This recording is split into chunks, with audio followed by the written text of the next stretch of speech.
Welcome, class, to my little discussion about IB film and how this class is called IB film and not IB video.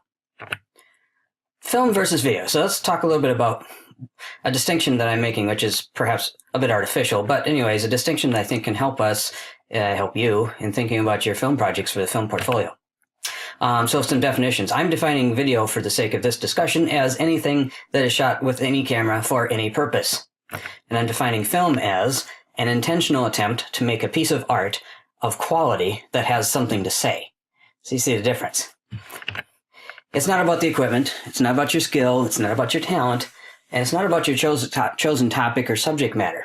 It's not about any of that. What it's about is you paying attention to detail. When you make a video, you don't pay attention to details. When you make film, you do. So I've got some tips for you and how you can have some basic quality control for your films. These are all things that are very simple and easy to do. You either already know how to do them, or I could show you, or you could figure it out in about 2 minutes time. They're all things that'll make a big difference in making your films better that you can quickly implement into your workflow. And I'm going to break it down by the 5 categories of film roles, or the 5 IB film roles. So first we'll start with cinematographer. Why? Because I did them alphabetically. So first tip I'm going to give cinematographers: use a tripod. I'm seeing a lot of student films in this class coming in lately where we're not using tripods when we should be, and we're ending up with shaky handheld shots that don't have any reason to be a handheld shot. Handheld shots are great for the purposes for which they are intended, but if you don't have a reason for doing a handheld shot, then you should probably be doing a tripod shot. Okay, if you're going to shoot with your cell phone, that's actually fine, because remember, it's not about the equipment. And honestly, our class cameras are about the same quality as a typical cell phone these days, except if you hold the cell phone vertically. You need to hold the cell phone horizontally so that it's shooting in the right ratio direction for a film instead of doing a video. All right, pay attention to your light. Bring in more light when you need it. Change the light. Even simple things like if I'm using natural light, okay, are you using some reflectors? Are you putting some shade? Are you pulling some curtains to make the light more diffuse and less bright? Or are you opening the curtains? Bring in light. Remember, we have some class lights you can use. You can use clip lights. You can use lamps. But pay attention to your light. If the scene is too dark, do something about it. If it's too bright, do something about it. If it could really use some focus light on part of the scene, bring in some focus light to help with that. Okay, cinematographers, use your rule of thirds. Don't forget about that. You know what that is. Don't put things in the middle. Put things off to one side or the other. Put your horizon on either the lower third or the top third, usually the lower third. Okay, we talked about that, so make sure you pay attention and remember to use it. Also, you can talk about it in your film portfolio. And remember to use the 180 rule. I'm seeing some videos come in, some films come in, where we forget about the 180 rule and things get very confusing very fast. And my last point for cinematographers, make sure your shots are motivated by something. Whether we're talking about a cut or a camera movement, something should be motivating us going to look at something else. So what's motivating each shot and each camera move? All right, directors, here's some tips for you. Pay attention to continuity. If a character is wearing one costume in one shot, they should be wearing that same costume in the next shot unless it's a different day or something. If there was a prop sitting on the table in one shot, it should still be on the table in the next shot unless something happened to that prop. If it was daylight in the first shot, it should still be daylight in the second shot unless, again, time has passed and we are now at night. So just pay attention to those kinds of details. Use actors who are believable in those roles. Using students to play teachers or parents, or using a teacher or a parent to play a student just aren't very believable. Pay attention to your mise-en-scène. Your costumes, your props, etc. should make sense for the story you're telling. Should show that you've thought about things like color and like in costumes, for instance. Your teacher should be dressed like a teacher. A student should be dressed like a student. People going on a date dress a certain way as opposed to people hanging around watching TV all night. So pay attention to those mise-en-scene details. Plan things out. Directors, you probably can't plan too much. So plan things out, anticipate your problems, think about everything you're going to need on shooting day, think about everything you're going to need for post, make sure you get all the shots you need, for instance. Just really plan things out and plan it on, paper. Have shot lists, have floor diagrams, have blocking diagrams, have notes and scripts. Really plan things out. All of those things that you plan out, by the way, are great material for your portfolio page. Rehearse with the actors and crew. This is the difference between video and film. Video is run and gun. Film is practiced. Okay, so have your actors and crew actually practice the shots a few times before you go and shoot the shots. Try to get your actors to have their lines memorized before shooting day. So they're not trying to remember what their lines are and just kind of basically making it up because they can't remember them. Time spent in rehearsal is time well spent. And then make sure your cinematographer is getting B-roll shots to give your editor options. So just shots of the environment, things like room tone, shots of the scenery, a blank shot of the room, shots of objects that characters interact with, things that give your editor options for how to put the story together after it's been shot. And one more, do more takes than you need. I'm not saying do 20 takes on every shot, but do at least a couple, 3, 4 on every shot. Again, this gives your editor more options to look at. You can mix and match takes a little bit. Remember, you're probably not going to be able to go back and do reshoots, not on the kind of time schedules we're working on for this class. So get your takes when you're taking them. All right, editors. Let's talk about editing tricks. Trim the clips. Each shot has a job to do. When that job is done, you should move on. I'm seeing a lot of clips, or a lot of shots in editing that have been edited, but they're just longer than they need to be. Once that shot has done what that shot was supposed to do, move on to the next shot. Really be brutal. There's a phrase sometimes talked about in editing world, don't fall in love with your shot. Which is to say, don't think that your shot is so beautiful that you have to hold it another 5, 10, 15 seconds longer. Once the shot has done its job, move on to the next shot. Look at color correction, and in fact, you can do an awful lot by pressing this button, which I've shown over on the right side here. It's under color, tone, and an auto. Just click on that button. See if you like the change. If you don't, you can always hit the reset button next to it. But it's a wonderful little tool for just making scenes look better, and the algorithms built into Premiere are really good at figuring that out. All right, editors, this is a super simple thing. Fade to black at the end. Don't have your film just end. Have it fade to black. Also consider using a fade up at the start. Okay? Obviously, most cuts will be jump cuts or just simple cuts. But some cuts might actually work better with a transition of some sort, which usually will be a dissolve, by the way. The fade to black transition in Premiere, by the way, is called a dissolve. A film dissolve is one of the options. Pay attention to the rhythm of your edits. When things are very exciting in a film, the edits should be, or the shots should be trimmed shorter. When it's a little more thoughtful, contemplative, then your shots are probably a bit longer. But really pay attention to the rhythm of those shots. And then do the simple fix it and post things. It's very easy to reframe a shot, for instance. I find in my own filmmaking, I usually reframe almost every shot I've taken. In fact, I've gotten to the point where I purposely take shots a little wider than I need to, because I can always trim them up later. If you need to use the stabilizer effect, use the warp stabilizer effect.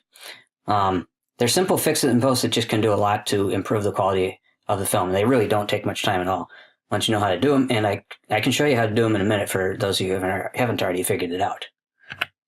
All right, let's talk about sound now.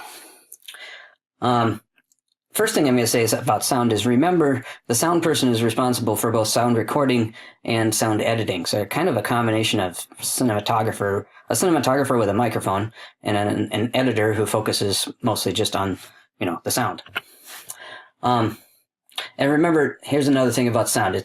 People will watch bad video, but they won't watch bad audio.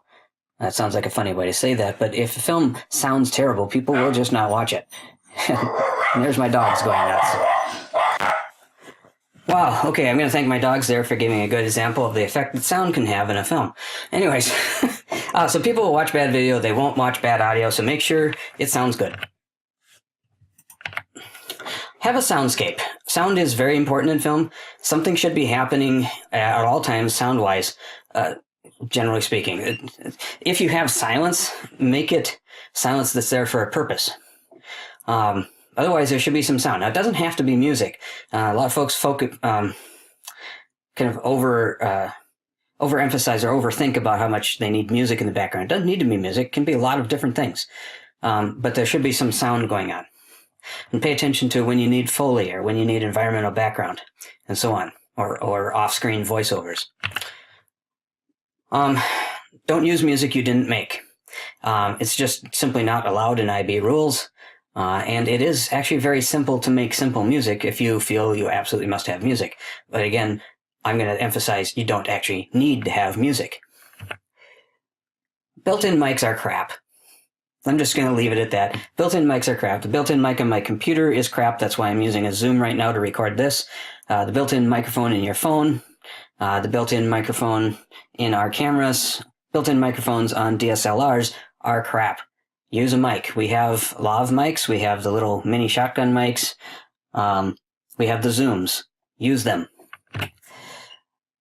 So just like the tip I gave editors, under auto correction, there are some auto corrections and sound that are very useful.